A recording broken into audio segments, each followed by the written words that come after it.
Julian Whitfield died on a Tuesday. Not dramatically, not violently. He simply didn't wake up. The coroner called it a heart attack. Nobody questioned it.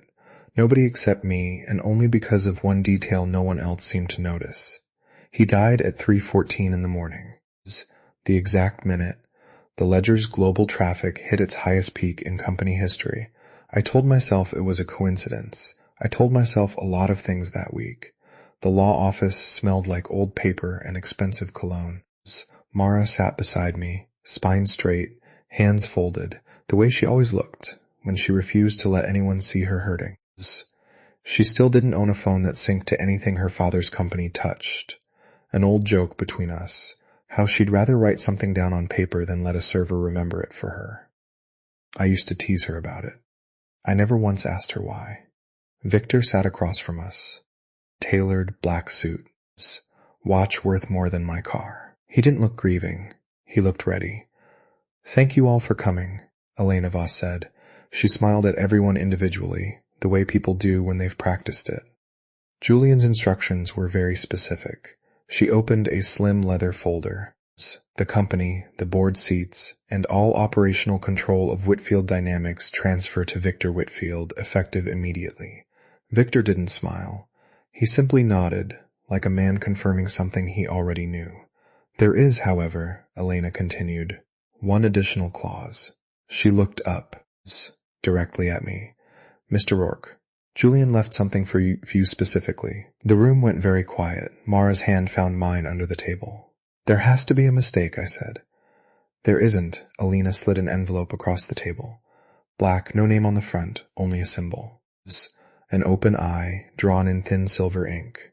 "What is that supposed to mean?"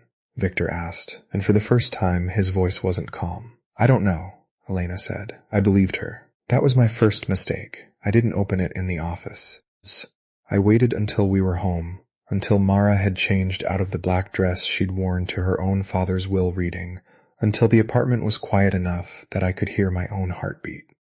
Inside the envelope was a single photograph. Me, standing outside our apartment building, taken from across the street. Time-stamped 6 months ago. Long before Julian died, long before any of this started. "He was watching us," Mara said quietly, reading over my shoulder. "Watching me," I said. "Why me?" She didn't answer. She just stared at the photograph like it belonged to someone else's life. On the back, in handwriting I didn't recognize, 6 words. "You were never supposed to notice." "Notice what?" I asked out loud to no one. My phone buzzed. Unknown number. One message. "Welcome to the Ledger, Mr. Rourke. It already knows you." I looked at Mara. "Who else knows I got this envelope?" "Nobody," she said. "Just the lawyers." "Then how?" My phone buzzed again. A photo this time. Me right now, standing in my own living room, phone in hand, taken from outside the window, 14 floors up. There was no building close enough to take that shot. Mara's face went pale. "Alex, I see it. How is that possible?" I didn't answer, because for the first time in my life I understood something my father used to say, the last year before everything fell apart for him.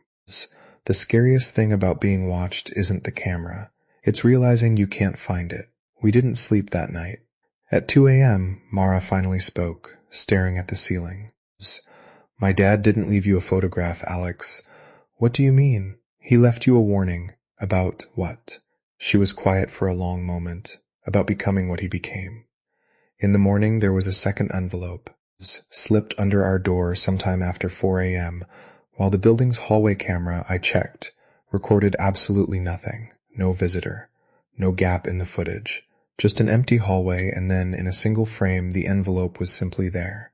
Inside this one, not a photograph. A single sheet of paper, a org chart, Whitfield Dynamics, board members, executives, shareholders. Except every name had been crossed out in the same silver ink as the I on the first envelope, too. Mine, and beneath it, one word, decoy. "Decoy for what?" I said. Mara took the paper from my hands. "Read it twice." Her voice, when it came, was barely above a whisper. "For me." That was the moment I should have called Theo. That was the moment I should have taken Mara and left the city entirely. Instead, I did what I always did, The thing my whole life had trained me to do since I was 11 years old, and watched my father's byline disappear from every paper in the state. I told myself it would go away if I stayed quiet. I told myself the same lie he must have told himself, right up until the night nobody believed a single word he'd spent 3 years proving true. I was wrong. He was wrong. And somewhere in a place I hadn't found yet, something with an open silver eye had already decided exactly how this would end. For both of us. Theo picked up on the second ring. "You sound like hell," he said. "I need you to check something for me. At 6 a.m, Theo." He heard it in my voice. He always did. That's the thing about a friend you've had since college. They know the difference between annoyed and scared before you've finished the sentence. "Send it," he said. "Whatever it is." I photographed the org chart, the one with every name crossed out except mine, sent it without a word. It took him 4 minutes to call back. "Where did you get this?" "Julian left it for me. In his will, Alex." A long pause. "This isn't a real org chart." "What do you mean?" "I mean, it's not from any file system I recognize. Look at the header." He sent me a zoomed screenshot. That watermark. It's not a Whitfield Dynamics format. It's something else laid underneath the company's letterhead. Like whoever made this wanted it to look internal without actually being internal. So it's fake. No. He hesitated. "I think it's real. Just not theirs." I went into the office that morning because staying home felt worse than going. Whitfield Dynamics occupied 11 floors of glass and steel downtown. The ledger's logo, a simple balanced scale, etched into every wall like a promise nobody had bothered to keep. I wasn't technically an employee. I never had been.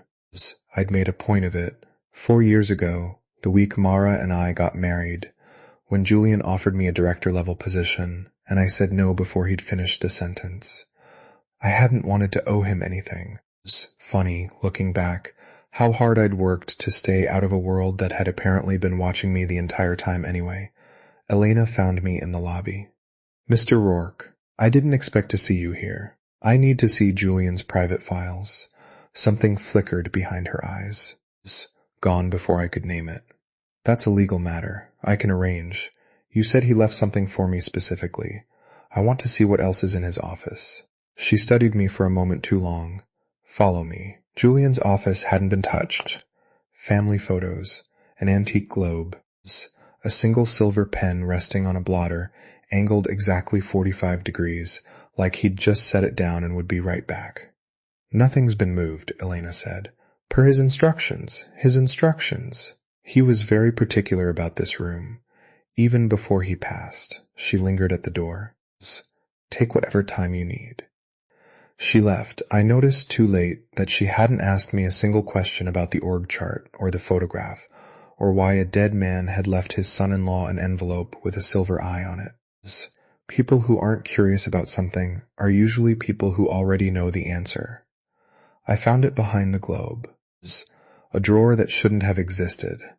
The desk looked solid from every angle I'd seen in 4 years of holiday dinners in this building, until my hand brushed a seam in the wood that didn't match the grain around it. Inside, a single folder, unmarked. I opened it expecting more photographs of myself. Instead, newspaper clippings. Decades old. Yellowed, brittle at the corners. The byline on every single one.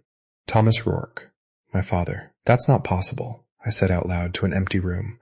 I'd seen these articles before. Every one of them.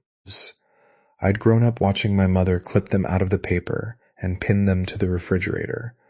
Back before the retractions started.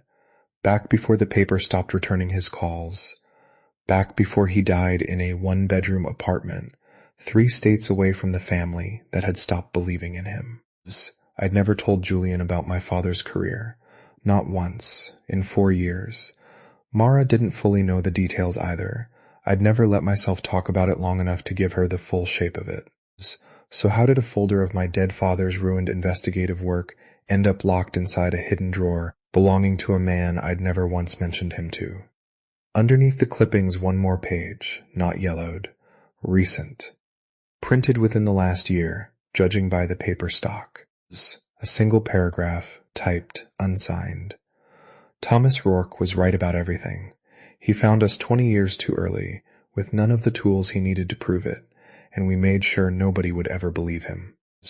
I have spent the rest of my life trying to become someone capable of finishing what he started, and I ran out of time before I could tell his son the truth myself. I'm sorry, Alex. You were never the decoy because I doubted you. You were the decoy because you were the only person I trusted enough to survive being one. I read it 4 times before my hand stopped shaking enough to hold the page steady. Julian Whitfield had known my father, not through business, not through Mara, through whatever had destroyed him. My phone buzzed, Elena, texting from somewhere in the building. Whatever you found in that drawer, you should leave it exactly where it is. I looked up at the ceiling, searched the corners for a camera lens I already knew I wouldn't be able to find. How do you know what I found? I typed back. The reply came almost instantly, 3 dots blinking and vanishing twice before the message finally landed, because I helped him build the drawer. I left the folder where it was. I photographed every page first, hands still unsteady, then closed the drawer exactly the way I'd found it, because some old instinct, my father's instinct, maybe, inherited along with everything else I'd never asked for, told me that the only advantage I had left was letting them believe I hadn't understood what I'd just read. I hadn't, not fully. But I understood enough to know one thing with total certainty by the time I reached the parking garage. This had never been about Julian's death. It had never even really been about the ledger. Whatever had ruined my father 20 years ago was still alive, still operating, still watching, and it had been waiting, patiently, for the son of the one man who'd almost exposed it to walk right back through its door. I called Grace for the first time in 6 years. She picked up on the first ring like she'd been waiting. Alex, I need to ask you something about Dad. A long silence. I was wondering when you'd finally call.